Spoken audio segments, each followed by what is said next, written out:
The screw training program is not as boring as you thought it would be, Ellis.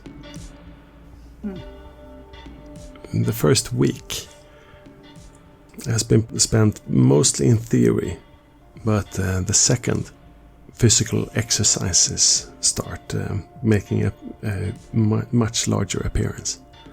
And today it's Physical Restraint 101. Your mind is a bit all over the place. During these weeks, what have you been trying to do? I'm trying to not excel, but not being bad either, just being like in the middle of the bunch, keeping my head down. But I'm also trying to kind of get Sarah back in some kind of physical and mental state, so I've been actually spending a lot of time trying to kind of cook for her, which is a bit hard when you don't eat yourself, but, you know, get her to move. So my focus has also been on her a bit, but when it comes to the restraining and the physical stuff, that's nothing new for me. That's something that I've done my whole work life, so it's not hard. It's just nice, actually. Yeah, in the weeks since you last tried crawling into the prison, it's your life has turned more normal, more regular than it has in a long time. It's of course hard not to think about the guys and how they must be doing in there. But the news of the total lockdown and the extremely limited times that any doors would be open there makes any idea of going in there extremely difficult. You get information about the lockdown state of Armley through your budding friendship with the guards that have contacts there, with Hannah and with Mera. Mera is really struggling with the physical exercises. I mean, that is why she's here. She just can't apply enough viciousness.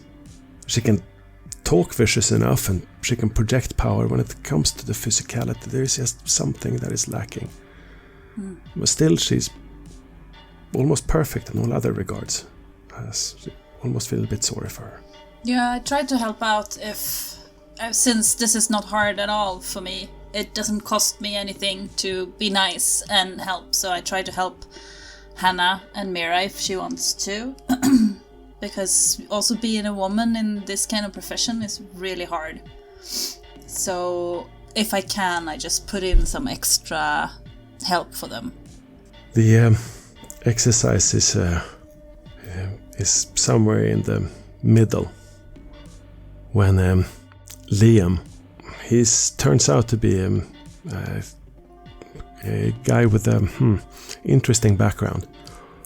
The way he phrased it is that, I guess most of my mates are surprised that I'm on this side of the bars. He's a Royal Navy submariner, and he's not really well adjusted to civilian life. And now it's him against you.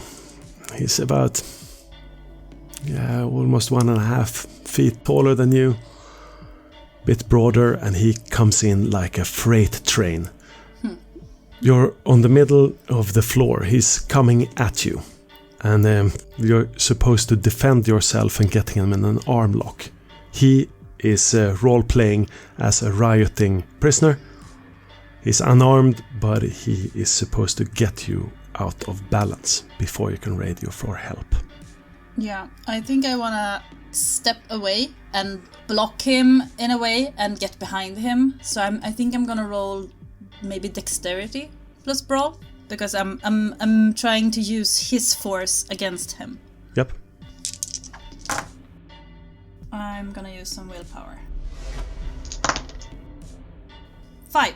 No one in the room has time to understand what is happening. The trainer is his face half turned away, looking at another group, and is about to return, and BAM! He's down. Your arm has his pinned in a perfect arm lock, your knee against the small of his back. Yeah. He looks absolutely confused. But the most surprising look comes from Mera. She's looking at you with first slight horror, but mostly fascination. She looks at you and frowns, a bit worried. She has nothing to worry about from you. No. I bend down to Liam and then I say, "Did you get enough, big guy? You want to tap out?" Ooh. I kind of press him a bit to show that I'm not joking around. Ah! Oh, fuck. But it's all in good fun, right? Oh, where did you learn that? Oh, holy shit. I had you. I saw you fit. Well, you didn't even signal with your feet. Okay. Ow! Okay, let me go. Okay, good. I'm tapping out. Yes. Okay, Oh. I'm letting go. Good. Oh, this was always the best part of the job as well. I'm thinking, like, taking down cocky guys that thinks they have one up on you, but then they suddenly don't. It makes me grin a bit. Feeling quite pleased with myself. You want another go? Yeah, no. I know I'm good. Okay. In the break after, on the way to the women's shower, Mera stops you in the hallway. We need to talk about something. We do? Yes, we really need to talk about something. Okay. What do you want to talk about? I want to talk about this. She holds up the letter you wrote to the prince.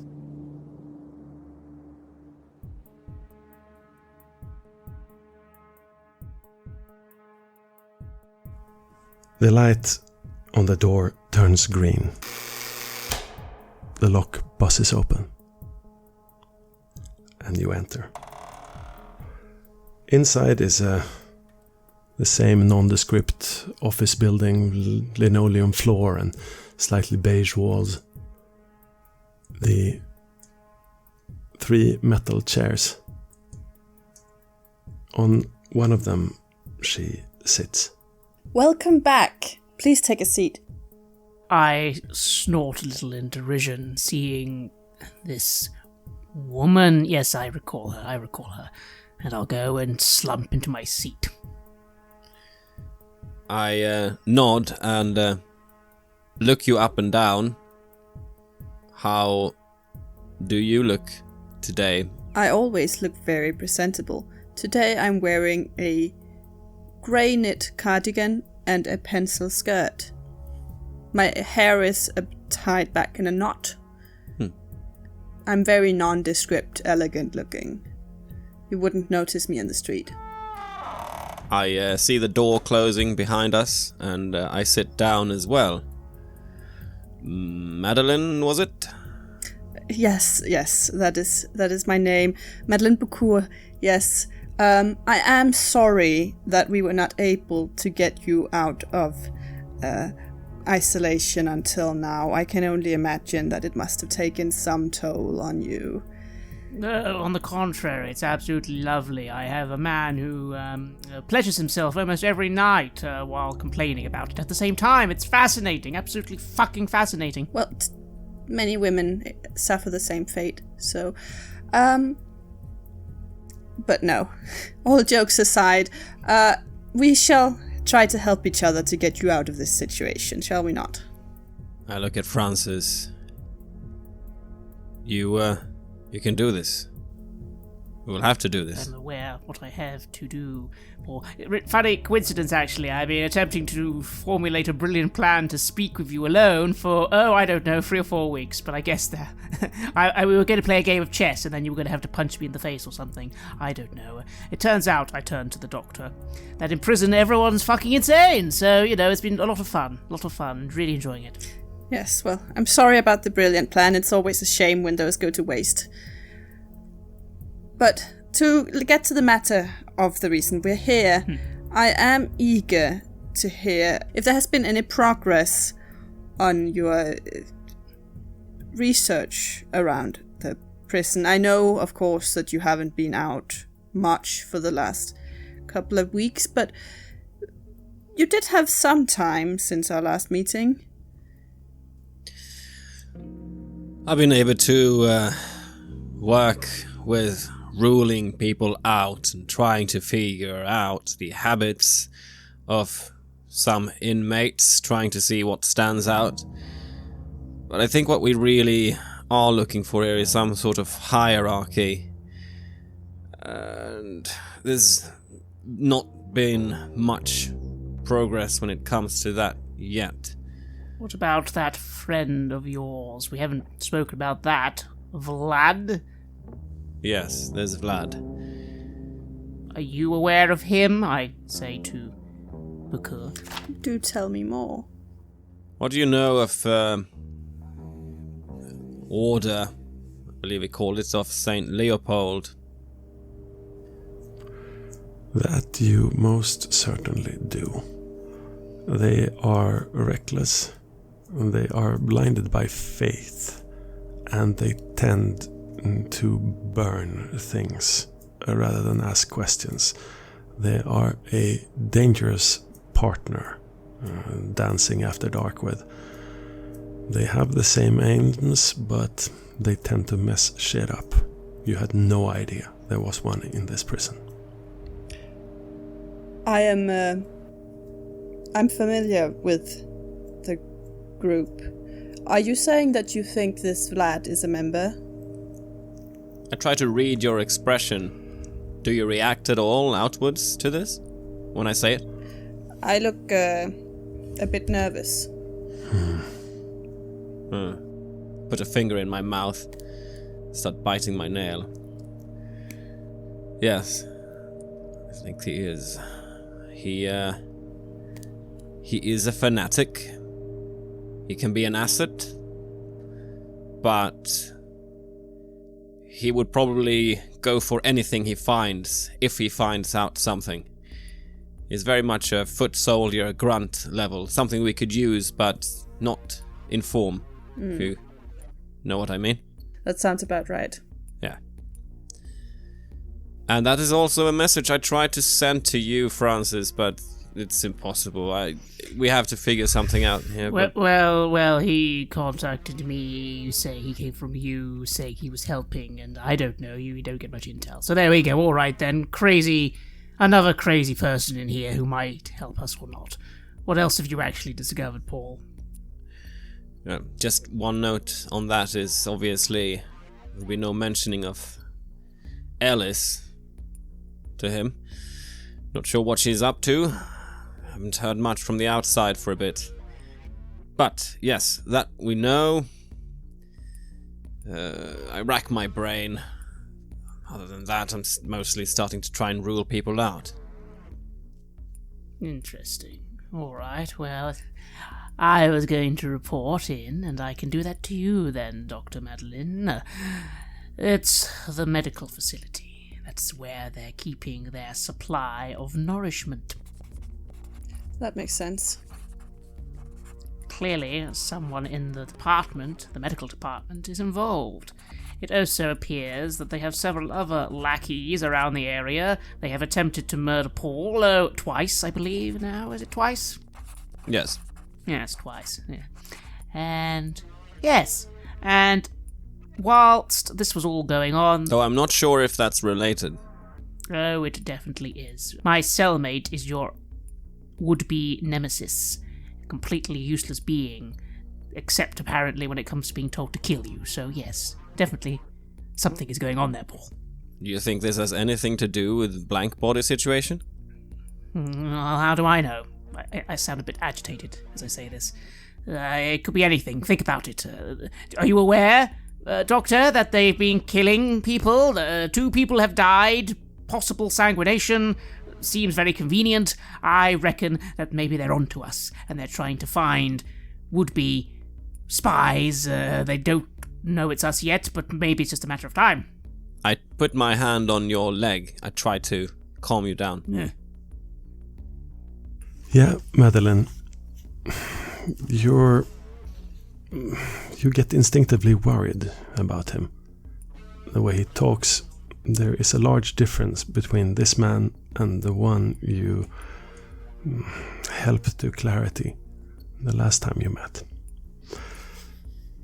Could you roll an insight plus intelligence? 5. You realize this man is not well. He's probably right now in some sort of fugue state, or in some sort of fatigue-induced near psychosis. What he says makes sense. He believes in it, and it's probably true, but he's an inch away from cracking. If this guy gets sent back to his cell and stays there for another week under the same levels of stress as he is now, you are seriously worried for him. All of this takes a microsecond. No one else in the room notices that you're alerted to his extremely vulnerable state. I kind of flinch my leg away from Paul as he tries to calm me by touching it, and I say, "Oh, hello, so I forgot, Paul. You're infected." Yes, sorry about that. Maybe you're a stage 0 now, or maybe not. Maybe it's not enough. Hopefully not. I don't know, Paul. I had to use the blood, and you were dying. So sorry. I still sit there leaning forward. What do you mean? The blood? Yes, you've had infected blood put into you. I have no idea what it's done to you. Are you feeling better? Maybe it makes you feel better. That's great. I try to feel how I feel, and I am very aware that anything could be a placebo of... I don't know if it's true. You have been quite active. You have been feeling good. You've been connecting with another person, understanding them somehow, aware. It's felt like another soul who has been there. Like you've been feeling deeply connected in an almost preternatural way. Now that you think about it, it's almost like you've been slightly high. Talking, sharing life stories, getting close to a random person. Is that you? I felt like that was just me bonding with Rodney. Was it someone else? So, yes. So in actual fact, Doctor, that probably means that they've got infected blood mixed in with the regular blood as well. Maybe that's how they recruit minions. I don't know. What do you think? There you go. That's my report. And I just slump back, tired, very tired all of a sudden. I look up at her warily. What does that mean? If I've had the blood? I finish noting down what you say meticulously.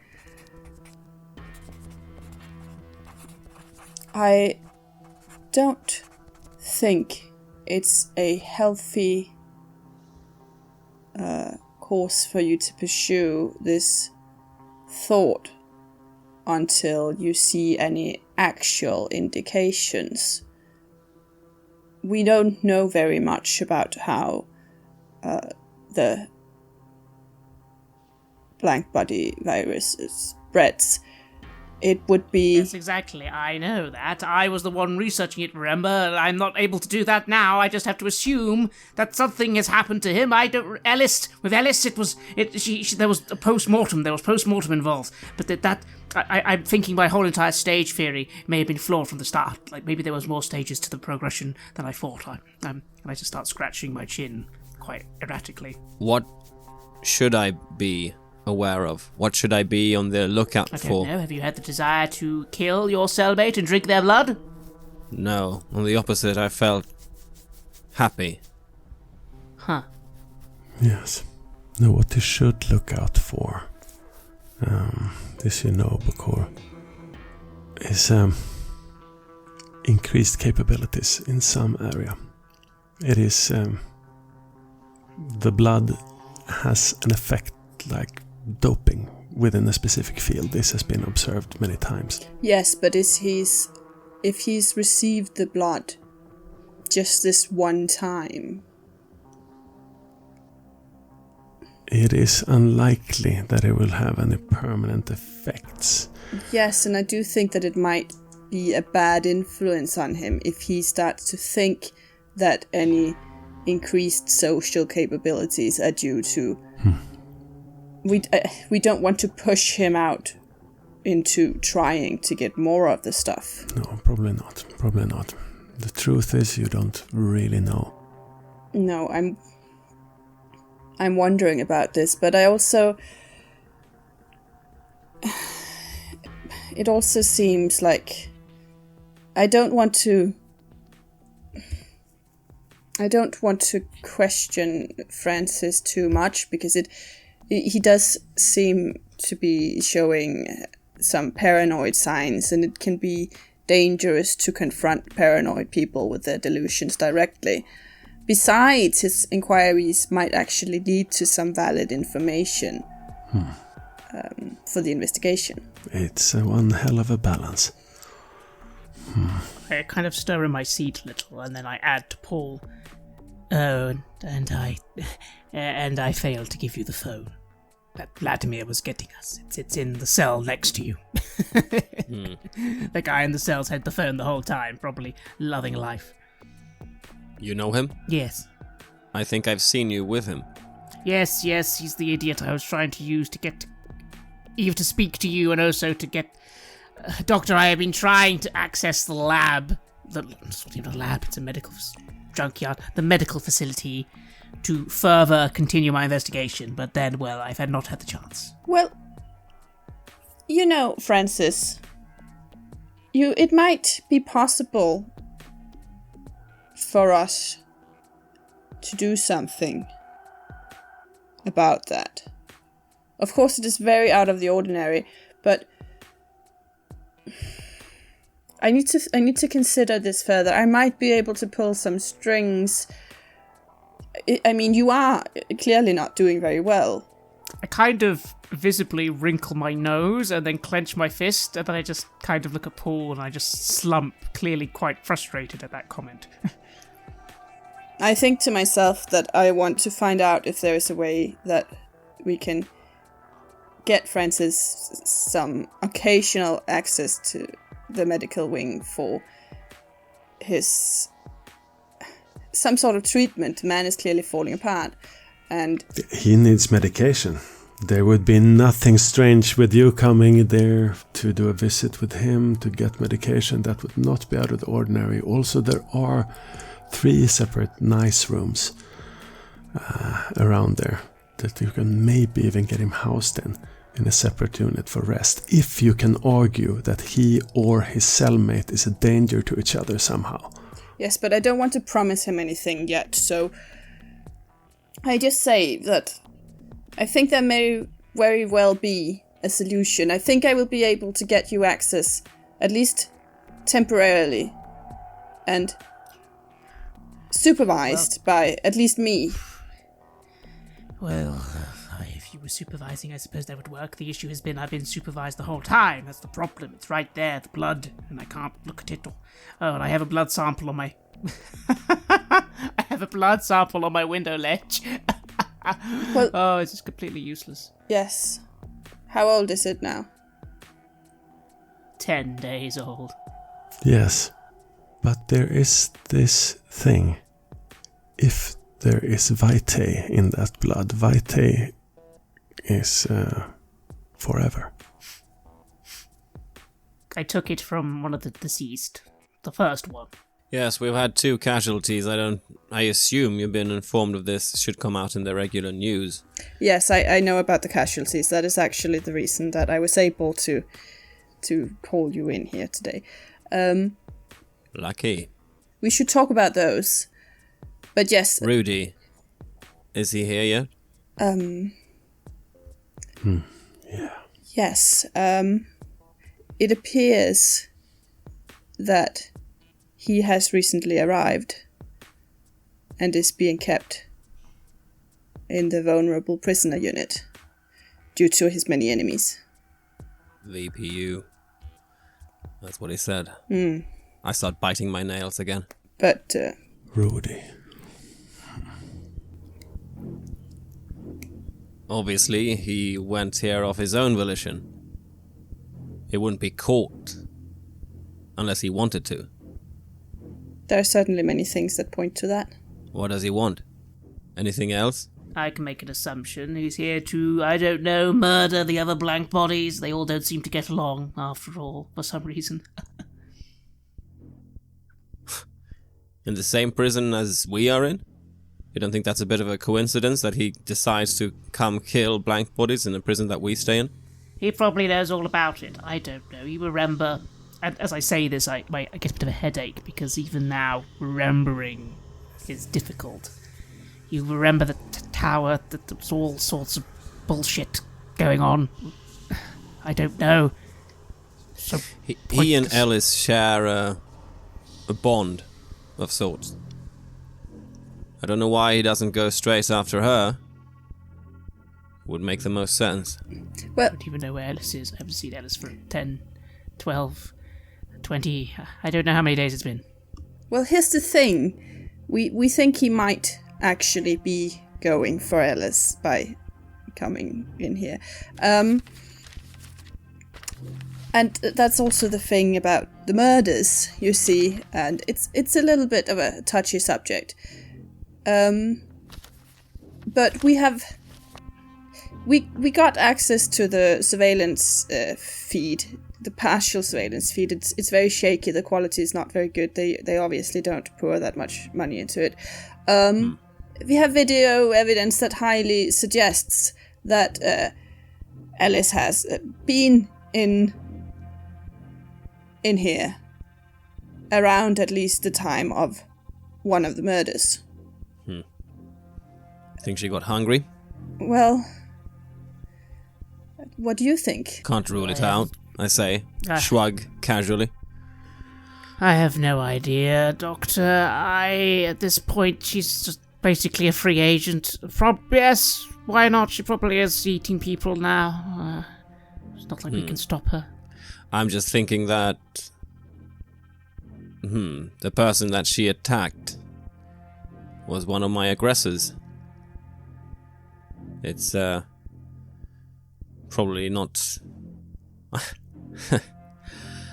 I mean, she would feed from whoever she sees fit at this point, but it is still worth noting that this particular person was someone who threatened me. I was not far from going under that particular time. Yes. Well, I don't doubt her loyalty. Anyway, Miss McClure, so there you go. There's your report from your extremely brilliant operation you're running here. Who was the second victim? Yes, the second person was a young man named Jarl Fasil. He was in for armed robbery, but the case was a bit inconclusive. I've made a few observations and I know a few of the names now. Does this name tie to any of the people I have observed? Anything I noticed about them? Was he one of my aggressors, for example, or does he tie to any of the groups? Yeah, running in the outskirts of the Croydon gang. From the same outskirts on the same South London clique that jumped you, yeah. Not in any way centrally connected. No, it could have basically been anyone if it's him. That's a nobody. Oh, so Madeleine, you need to look up Bartholomew. Yes, that was the only sample I was able to even get a name on. C523 Bartholomew. Said. Yes, alright. Look that up. Will do. Why do you mention... It's one of the names on the bags, so either he was a donor or the receiver. I don't know. Uh-huh. Interesting. Was his name on multiple bags? Unfortunately, Paul, at the time you were bleeding out on a table. I didn't really have much time to It seems like it might be a code name. Few people are actually named Bartholomew these days. Huh. Yeah, maybe. Code names, how exciting. But yes, Madeleine, if you can get me in there with your supervision, then yes, I could actually properly look at the blood. Yes, of course, we will sort that out. There is just a matter of Ellis. You see, we worry that, someone with her proclivities, perhaps she should not be running around loose. She's getting no help. Are you going to stop her? The last I checked, she was a rogue agent who seems to be helping us, and you have no idea where she is. What's the alternative? Well, we do know where she is now. Roughly. Where? Well, she's in the nearby town. She's apparently training to be a prison guard. Huh. We can Makes sense. expect her to show up in here very soon. And you would do what? Well, Tie a leash on her? No, I would just ask you to urge her to cooperate. If someone like her were to cooperate with our cause, we would be able to study her. We would be able to study the blank bodies with so much more. She's not going to let us study her ever again. I had my charts. It's not going to happen. We got a fair deal of information from her physiology. The rest, I think, we can get far with talking to her. She's gaining insight, gaining abilities. I don't doubt that she, will share it with us if we just talk. You can't get lab results from talking. No, but she, like you said, she's not going to be a lab rat. Well, yes, I know, but I'm just saying, I identify with what... Identify? It's a silly word to use. I kind of just start stuttering a little to myself. Well, that's... Well, regardless, it seems unlikely that Ellis would be the only person behind all of this. It is just strange with the vast blood reserves that they have here that they would be needing to kill. No, it's not. Ellis may be involved, but not on that level. No, the entire operation clearly has been running for some time. Like I said, someone in the medical department must be involved. They would be authorizing the blood transfusions and yes. all that. What about my daughter? She's still staying with her? What? Yes. Sarah. What? Why is your daughter staying with her? How do you know that? What? She called. Apparently she has come here. It's family business. Ugh. They have some sort of relationship. She almost compromised an operation last time. She came for me. She did not come for Ellis. I think if it's... At least that's what I believe. Well, it's not like you can bring her back, but if you could, I would suggest you tell her to stay away from Ellis, but nothing I can do about that. I trust Ellis. I do. And I trust Sarah. She's gone through some rough patches. It's not a matter of trust, Paul. It's a matter of the situation we're in. Even by being near Ellis, she is in danger, even if Ellis does not wish her to be in danger. You're aware why we're in here, right? I'm an innocent man, after all, not supposed to be in here. I start getting quite agitated again. Yeah. I don't respond to what you're saying. Rather, letting you breathe out what you need to. The clock on the wall ticks ahead another minute. And the time is up. So what exactly are we going to do next then? Because you need to... Yes. I look at the clock and we have a few options from here on. Because of the group therapy sessions, if you point out a suspect and give me a bit of warning, I can arrange for them to be present with you at these sessions so that we can question them. or anyone you want to ally with, basically, any other prisoner at the prison. And yes, we should be able to get you into the medical wing. If you find anything on this Bartholomew, that might be someone worth sharing the space with. But we don't want to cause suspicion. Exactly. We are here under non-operative circumstances. No, it is very important that you take it very easy. You will be going back into lockdown now. I know it. I have it on good authority that the lockdown will last for yet a while. So these creatures, they usually expect mortals to be very rash and to make very sudden decisions. So don't do that. Be thorough and be slow and be careful, and do try to do whatever you need to stay sane. Perhaps it sounds silly, but try meditating. Tell me, Madeleine, what even is the point? What's the point again? Now even Rudy is in the prison, so what, are we supposed to find the people he wants to deal with first? Is that the whole bloody point? Why don't we just let him do what he wants? I don't know. You know where he is, we can just study him! Well, can we really trust him? Would you do that? Well, I don't care what happens to... we don't need to trust him. You put him in a cell, you inject him with, I don't know, a vast amount of sedatives, cut him up on a table, I don't care. Well, the thing is, Paul and Francis, This man is breaking down in front of you. He's very, very agitated. It's maybe the best way to get him into the medical wing. We just need to call the staff right now and say that you have a patient who is violently psychotically ill. It could work. He's certainly getting a bit on your nerves at this point. Yes, fine. Get it your way. What do you mean, get it my way? I just want this all to... You're going to bring in Rudy? What? What do you mean, do it my way? No, what I was saying was that... Yes. You don't... Neither one of you should be in here. Especially not you, Francis. Your brilliance is wasted on a place like this. There is so much to be discovered, and we are on the brink of discovering it. And you are important to this, and I cannot let you rot, and I cannot let you destroy yourself.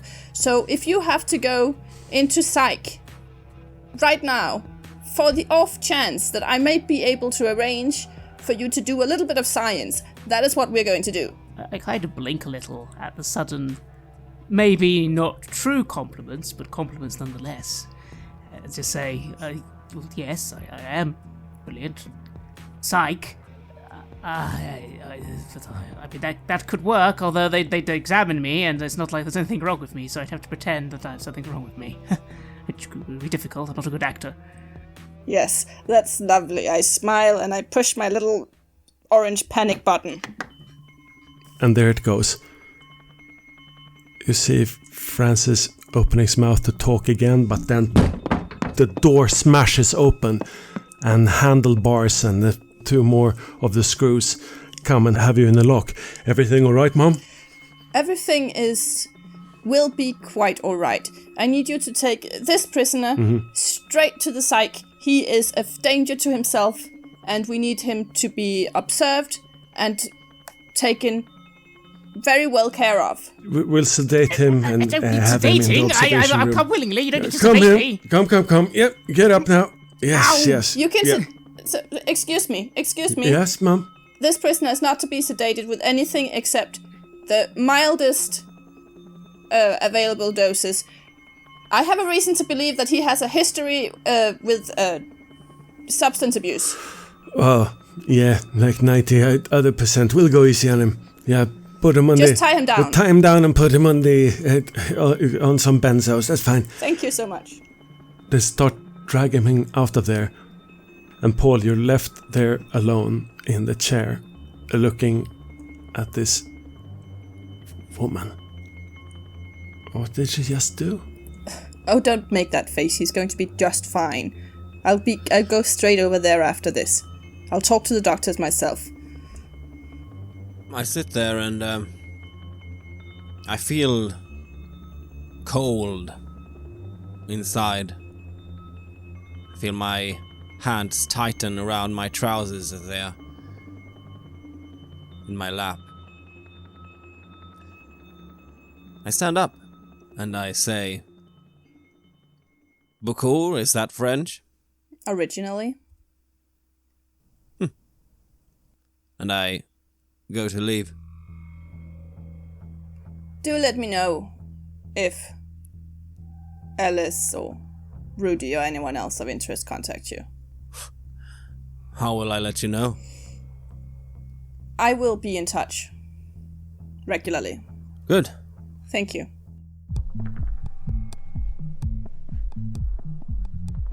The noise from the door is rhythmic. Someone is throwing a party somewhere in your building. You start walking up the stairs, see the door. There with you, that's where you left the note. The note that she had. You didn't have much time out there in the hallway. Very little time. As she gave you back your note, the one you wrote, she says, "You can ask me one question."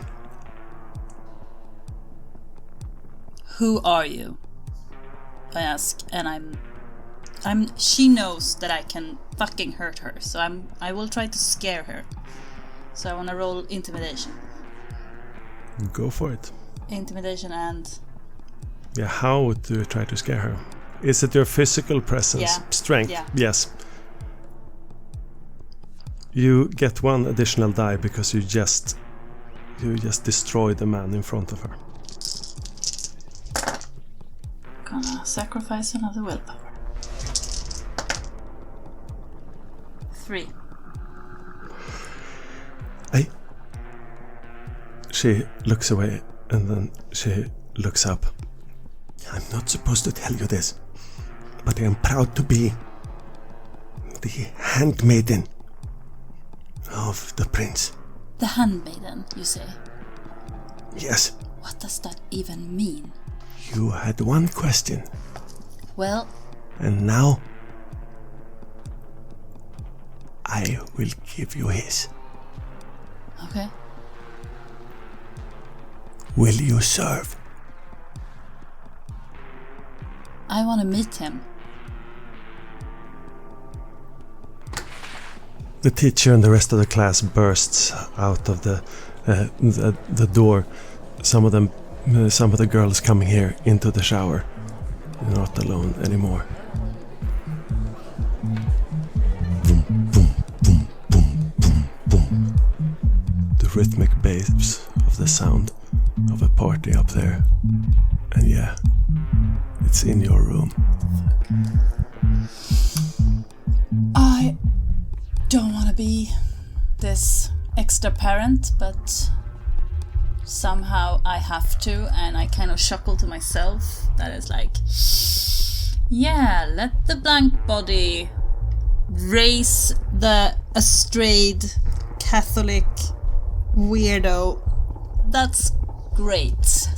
But I open the door and it's like, my intention is to come in and be like, what the fuck? So I kind of opens the door rather violently. You burst the door open. Sarah springs from the sofa, spilling books all over the place, running over to the stereo, turning it down. She's alone in the room. Oh. There's tons of legal textbooks on the floor.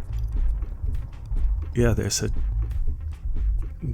slight smell of marijuana in the air, but that's it. She screams, frightened, and jumps behind the sofa. What the fuck? What the fuck? What the fuck? Okay. I thought you were having a party. No. Turn it down. Okay. Now. Yeah. She turns it down and looks at you and smiles. I mean, I could hear it from the outer door. Do you want us to get us evicted? No, I just... God damn it! I'm sorry. I'm getting too agitated. I don't want to scare her. So fuck. Okay, I'm sorry. Yeah, sure. I'm sorry. I got worried. Hey. I'm gonna go. Do you need anything? I can shop something for you. I think I'm gonna. No, I just need you not to randomly come in and scare the shit out of me. I'm not in danger. It's okay. It's my apartment. I thought you had a party. You need to be. Yeah, well, maybe next time I will. Have a party in my apartment that you are staying in for free, I may add. Why would you do that to me? Huh? Have you no manners? Didn't your father raise you differently? Hey! Don't you. No? Okay. I'm sorry. I'm sorry. I'm sorry. I had a shitty fucking day and I'm gonna go out. Just keep the volume down, will you? Okay. Sure. Okay. I'm sorry. The door slams behind you and you Fuck. leave. In there you can hear her crying. Damn it.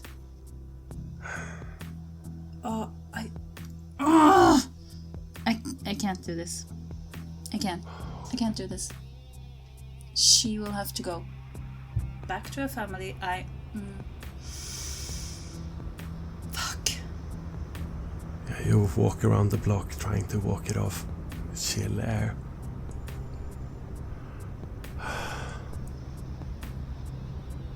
Stars above. No sound but your own breathing. Trying to figure out what to respond to that prince. Will I serve? What does that even mean? And being a handmaiden and like it's getting complicated. Oh shit. You hear another thumping sound. This time it must be from the bar. Only 2 blocks down. There's happy, raucous laughter. There's somebody screaming some profanity at a friend. Yeah, I go there. Maybe I can feed off someone. Just get this antsiness away. Yeah. Just so fucking angry.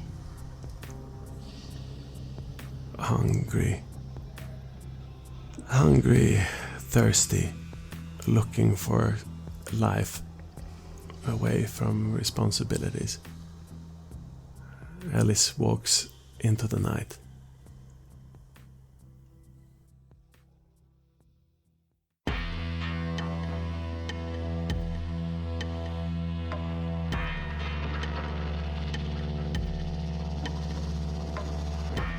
You have listened to an episode of Red Moon Roleplaying, where we played the 3rd season of the chronicle No Man is an Island for Vampire the Masquerade 5th edition. Our storyteller was Martin Ericsson, and we were also joined by Anna-Karin Linder and Freja Gyldenstrøm. The music was created by Lola Zaza, and the sound effects are from the fine folks at freesound.org, zapsplat.com, and Syrinscape. We would like to give massive thanks to our champions of the Red Moon, Martin Heuschober, Nastasia Raulerson, Simon Cooper, David, Julia, Camilla, Ludwig Manford, Bob Lange, Julián, Cameron, Ryan F., and Xabier for their generous support. And we would of course also like to thank all of our other patrons. Without your support, the show would not be possible. If you want to support our work, please check it out on Patreon. You can get access to bonus campaigns for Cult of Divinity Lost and Coriolis there, as well as get early and raw access to all of our recordings. You can also hear your name read on the show as a champion of the Red Moon, as well as play Cult with us. Most importantly, that support is what keeps the show going, so do check us out there. And remember, death is not the end.